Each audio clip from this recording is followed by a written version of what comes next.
My name is Apollo, and I'm the head Overwatch coach at Esports Tower. Today we're going to have a discussion around how to win more games in Overwatch.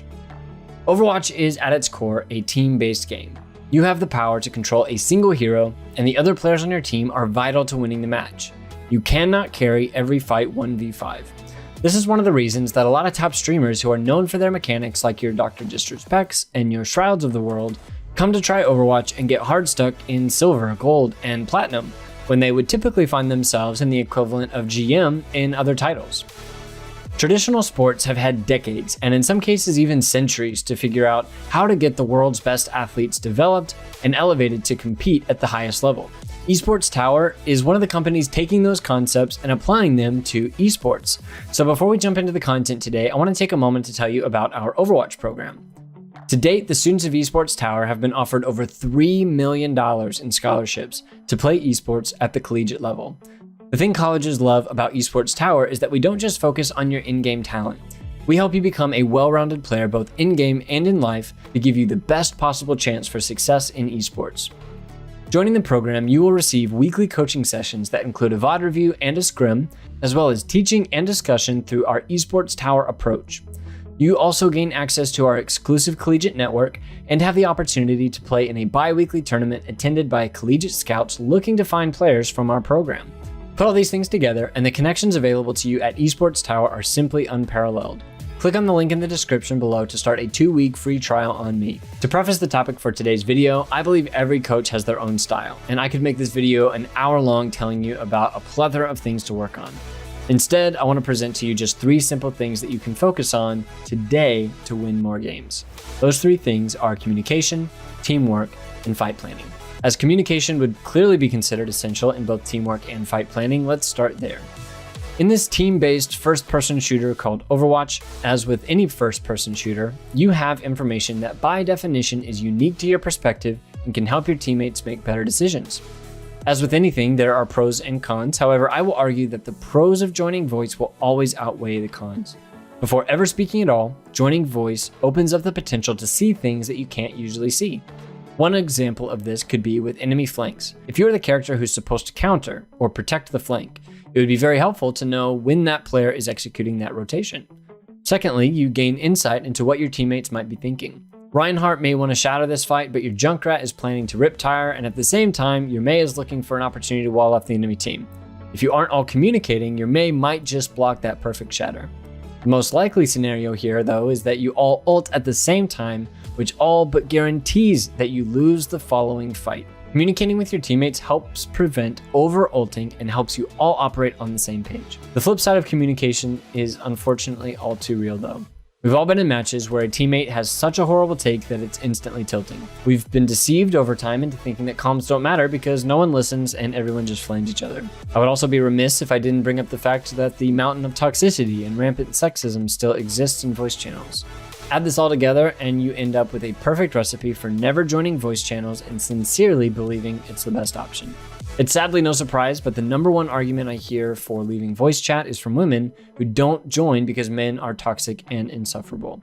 It's really shameful, to be honest. It's really disheartening that people can still be so ignorant, foolish, and mean-spirited.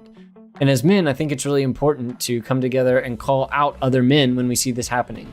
Toxic people are emboldened by their sense of anonymity and lack of real-world consequences for their actions.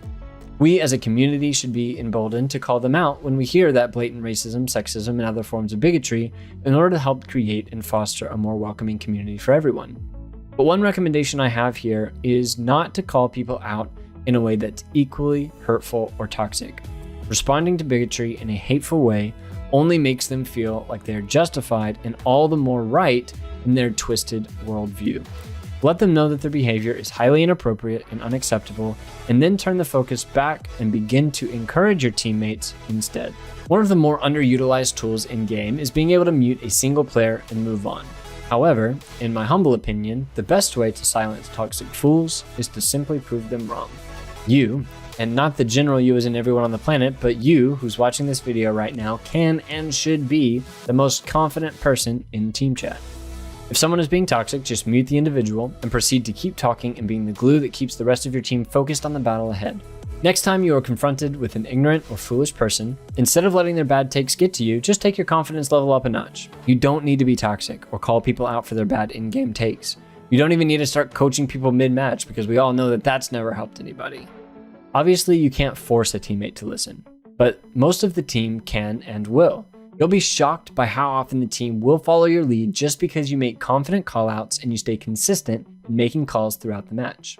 Now that we've established a baseline, that comms are important and that you should be joining voice and calling as much as you can, what are the most important things to be communicating?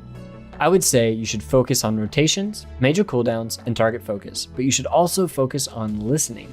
And this is also where we'll begin tying in teamwork to the equation. In Overwatch, the last thing you want to do on attack is approach a choke point and then just stand there behind a Rhine shield, taking all the damage just to rinse and repeat. You can't endlessly stand still waiting for something to happen. The team needs a direction and a plan. So take control and call where the team should go. And then even if a plan fails, you should be confident in your next call. Don't get discouraged just because you lose a fight. Communicate 1 or 2 reasons why you think you lost that fight, but not to blame or flame your teammates, but use it as a justification to either repeat that same rotation again or to try a new one. The next thing you should be calling is major cooldowns. Things like Rhine Shield, Orisa Fortify, Anna's Sleep or Nade, Tracer Recall, just to name a few.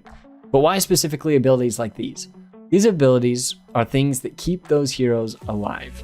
If they no longer have that cooldown, then they're much easier to eliminate. When you make these callouts, it helps you and your team make clear target priorities, along with helping the team understand why they should focus that target instead of whoever they're currently looking at. Also, don't wait until you're about to lose a critical 1v1 to say that you need help. And I honestly still make this mistake all the time.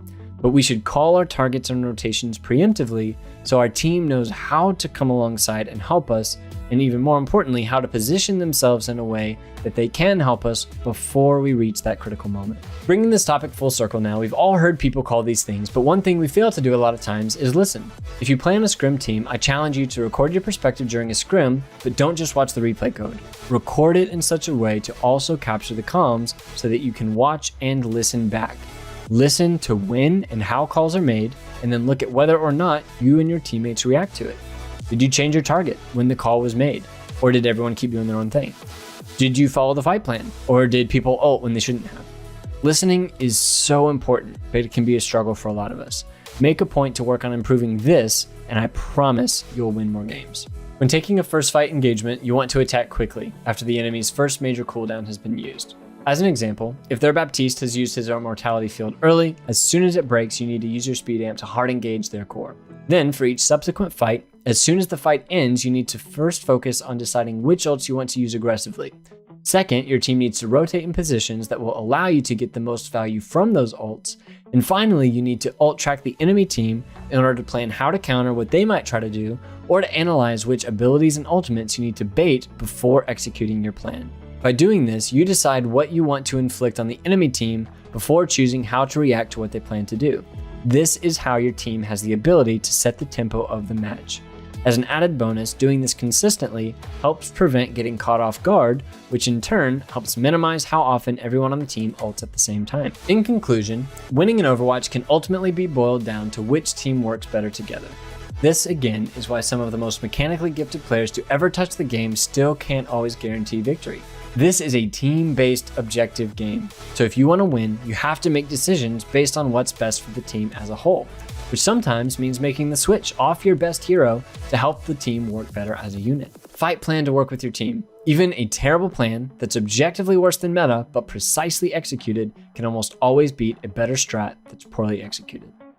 Finally, always communicate. Be bold, be proud, be a leader, mute the fools, and have fun out there. Thank you all so much for watching. Don't forget to check out Esports Tower in the description. Have a blessed one.